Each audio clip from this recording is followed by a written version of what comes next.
Hello friends, good afternoon. Today we will learn a non-verbal text. આવા મિત્રો જુઓ, તમને જે કંઈ બી માહિતી આપેલી છે એનો અભ્યાસ કરવાનો છે.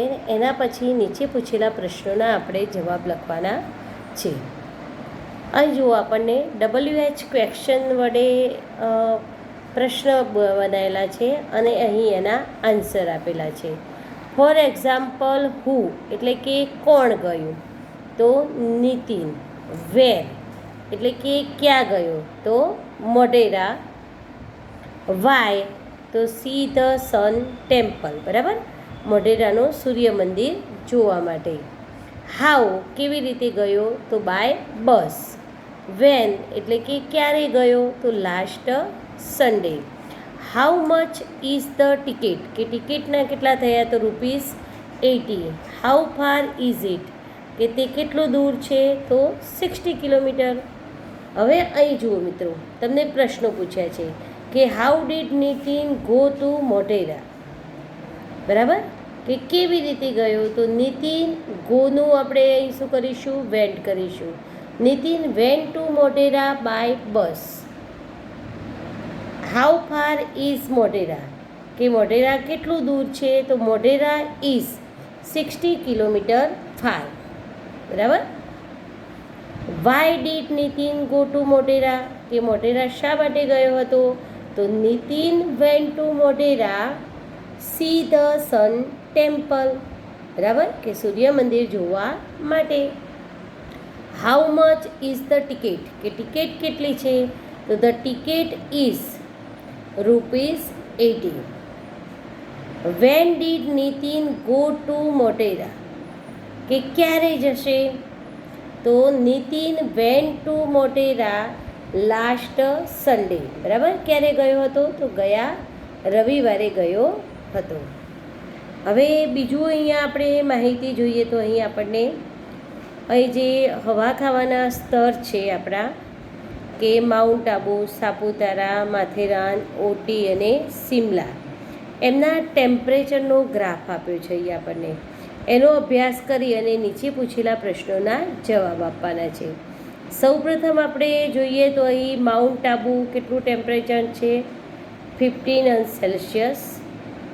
સાપુતારા તો 25, માથેરાન 20, ઓટી તો 10°C.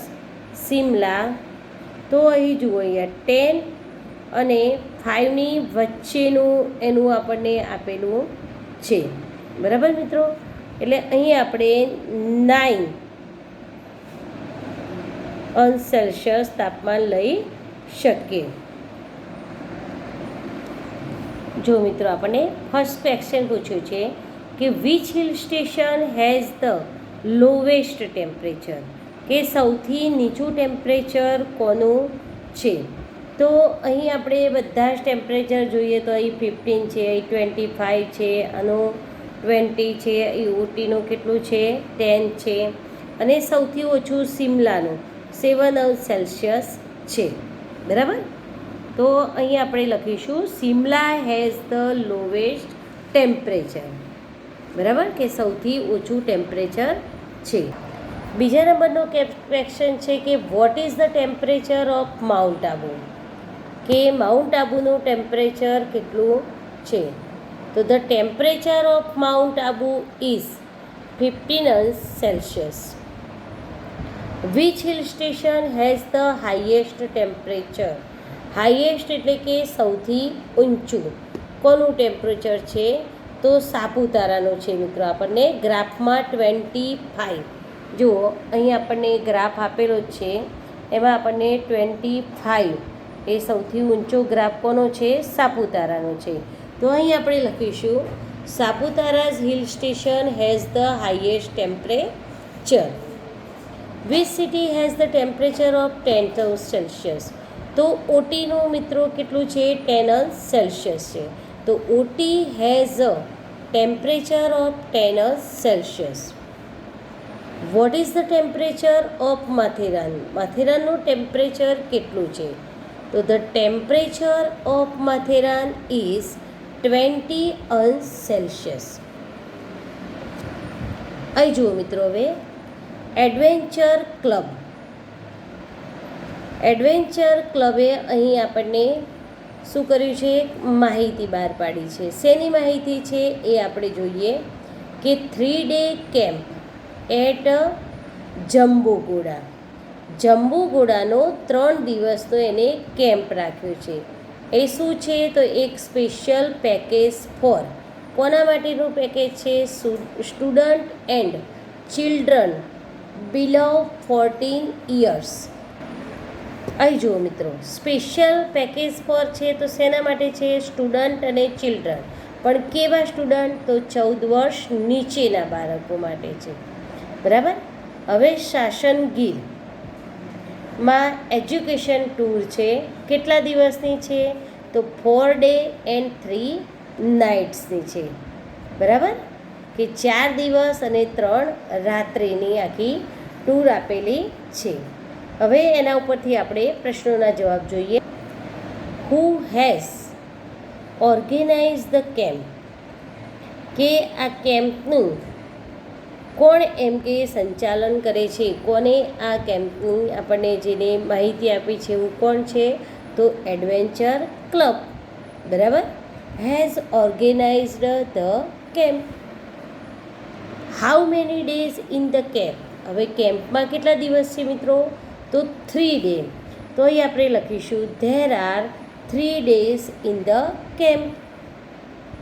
Where is the camp, હવે કેમ્પ ક્યાંનો રાખેલો છે, તો જુઓ અહીંયા મિત્રો, જંબુઘોડા.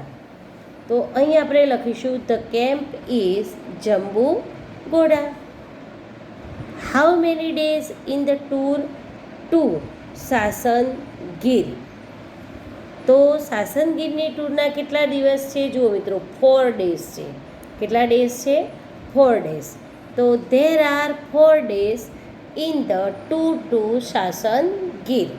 બરાબર, શાસન ગીરમાં જે આપણો પ્રવાસ છે એમાં 4 દિવસ છે.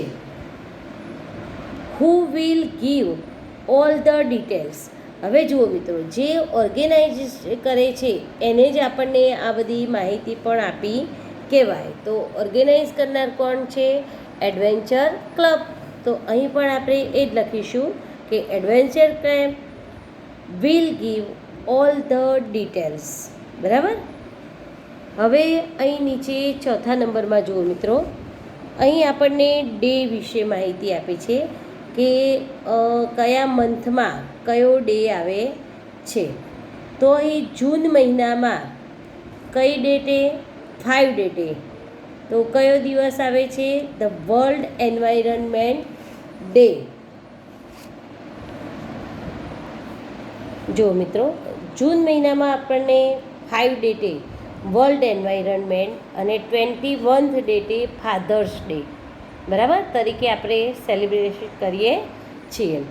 જુલાઈમાં પણ આપણને એ જ રીતે આપેલું છે. 1 જુલાઈએ ડૉક્ટર ડે તરીકે ઉજવાય છે. 26 જુલાઈ જે છે એ કારગિલ વિજય દિવસ તરીકે ઓળખાય છે. હવે ઓગસ્ટ મહિનામાં 5મી ઓગસ્ટે શું છે, તો ફ્રેન્ડશિપ ડે છે. અને 15મી ઓગસ્ટે ઇન્ડિપેન્ડન્સ ડે. બરાબર. હવે અહીં આગળ જોઈએ તો સપ્ટેમ્બર મહિનામાં 5મી તારીખે આપણે ટીચર્સ ડે ઉજવીએ છીએ. અને 24 ડે વર્લ્ડ હાર્ટ ડે તરીકે ઉજવવામાં આવે છે. અને 24 વર્લ્ડ હાર્ટ ડે તરીકે આપણે ઉજવીએ છીએ. ઓક્ટોબર મહિનામાં આપણે જોઈએ તો ઓક્ટોબર બીજી આપણે ગાંધી જયંતિ એટલે કે આપણે ગાંધીજીના જન્મદિવસ ઉજવીએ છીએ. 8 તારીખે એરફોર્સ ડે. નવેમ્બરમાં જોઈએ તો 14 તારીખે ચિલ્ડ્રન ડે તરીકે આપણે ઉજવીએ છીએ, જે ચાચા નહેરુનો બર્થડે છે. બરાબર. તો અહીં આપણને ડે વિશે જે માહિતી આપી છે એનો આપણે ઉપયોગ કરી અને પાછળ પૂછેલા પ્રશ્નોના જવાબ લખવાના છે. જો મિત્રો, which day is celebrated as Kargil Vijay Diwas, બરાબર, કે કારગિલ વિજય દિવસ ક્યારે ઉજવવામાં આવે છે? તો 26 જુલાઈ is celebrated as Kargil Vijay દિવસ. બીજા નંબરમાં જોઈએ તો when is world environment day, કે વર્લ્ડ એન્વાયરનમેન્ટ ડે ક્યારે ઉજવવામાં આવે છે? તો 5th જૂન, બરાબર, 5મી જૂને વર્લ્ડ એન્વાયરનમેન્ટ ડે ઉજવવામાં આવે છે. When do we celebrate the independence day, કે આપણે ઇન્ડિપેન્ડન્સ ડેની ઉજવણી ક્યારે કરીએ છીએ? તો we celebrate the independence day on 15th August, બરાબર, 15મી ઓગસ્ટના દિવસે આપણે ઇન્ડિપેન્ડન્સ ડેની સેલિબ્રેશન કરીએ છીએ. Which day is celebrated on 5th September. હવે 5th સપ્ટેમ્બર એ આપણા બધાનો ફેવરેટ દિવસ છે મિત્રો. આપણે શું ઉજવીએ છીએ એ દિવસે? ટીચર્સ ડે, બરાબર. શું ઉજવીએ છીએ?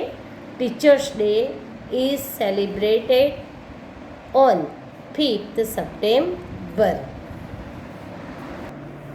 જો મિત્રો, when do we celebrate air force day, કે આપણે એરફોર્સ ડેની ઉજવણી ક્યારે કરીએ છીએ?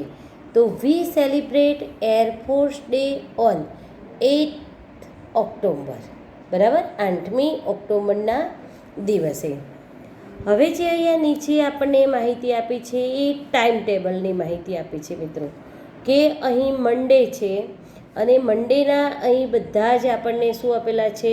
ટાઈમ ટેબલ આપેલું છે, કે ફર્સ્ટ પીરિયડ શેનો છે? ગુજરાતીનો, સેકન્ડ મેથ્સનો, થર્ડ ઇંગ્લિશનો અને ફોર્થ સાયન્સનો. એ જ રીતે આપણે વેનસડેમાં જોઈએ તો ફર્સ્ટ શેનો છે? સોશિયલ સાયન્સનો, સેકન્ડ મેથ્સનો છે, થર્ડ ગુજરાતીનો છે અને ફોર્થ ઇંગ્લિશનો છે.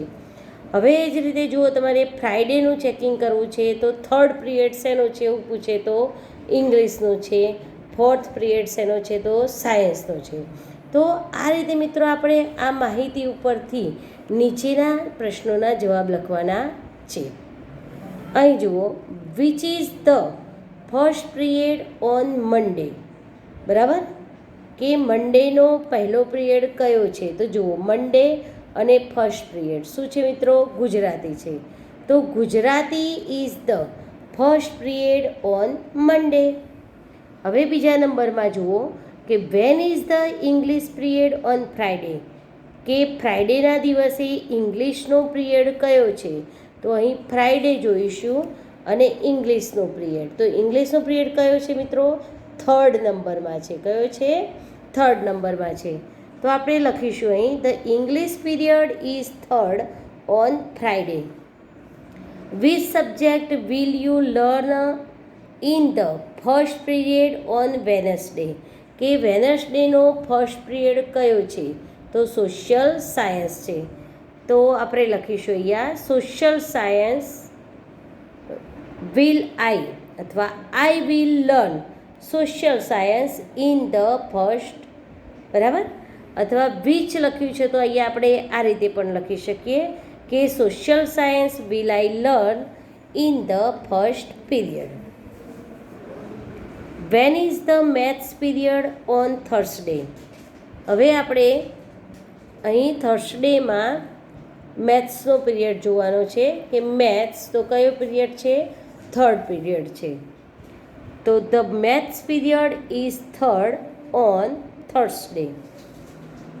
Van will you learn Hindi on Tuesday. ટ્યુઝડેના દિવસે હિન્દીનો પીરિયડ કયો છે એ જોવાનો છે. એ પ્રશ્ન આપણને પૂછ્યો છે કે તમે હિન્દીનો પીરિયડ તમારો ક્યારે, ગુરુવાર બુધવારના જે છે કે એ દિવસે તમે જો મિત્રો, એટલે કે van will you learn Hindi on Tuesday, એટલે કે અહીં આપણને બુધવારે આપ્યો છે પીરિયડ, મંગળવારે આપ્યો છે, ગુરુવારે આપ્યો છે, બરાબર છે. પણ તમારે શું જોવાનું છે? ટ્યુઝડે, એટલે કે મંગળવારે કયો પીરિયડ છે? તો I will learn Hindi second period on Tuesday. બરાબર, કે અહીં જુઓ ટ્યુઝડેમાં આપણે જોઈએ તો પીરિયડ કયો આપ્યો છે હિન્દીનો, આપણને સેકન્ડ પીરિયડ આપ્યો છે. બરાબર મિત્રો, તો આજે આપણે આટલે સુધી અભ્યાસ કરીશું. નેક્સ્ટ પીરિયડમાં આગળની એક્સરસાઇઝ જોઈશું. ત્યાં સુધી જય સ્વામિનારાયણ.